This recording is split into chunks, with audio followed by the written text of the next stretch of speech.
Hello বন্ধুরা, ববিস কিচেনে তোমাদের স্বাগত জানাই। আজকের রেসিপি মুসুর ডাল। প্রথমে মুসুর ডালটাকে ভালো করে ধুয়ে নিতে হবে।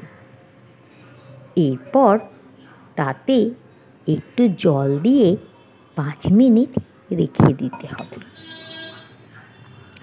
এরপরে কড়াই গ্যাসে বসিয়ে দিতে হবে, তাতে জল দিয়ে দিতে হবে। জলটা গরম হলে তাতে ডালটা ঢেলে দিতে হবে।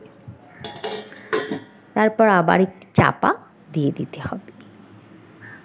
5 মিনিট পর চাপাটা খুলে তাতে নুন, হলুদ আর চেরা কাঁচা লঙ্কা দিয়ে আবার চাপা দিয়ে দিতে হবে।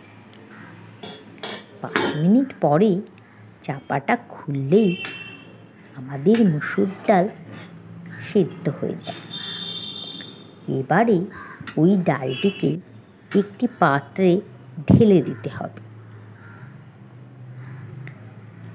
তারপরে আবার কড়াইতে একটু সর্ষের তেল দিয়ে দিতে হবে।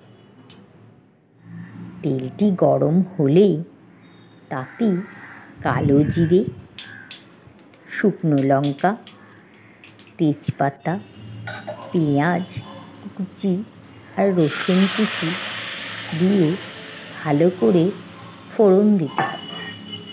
তারপর মুসুর ডালটা ঢেলে দিতে হবে।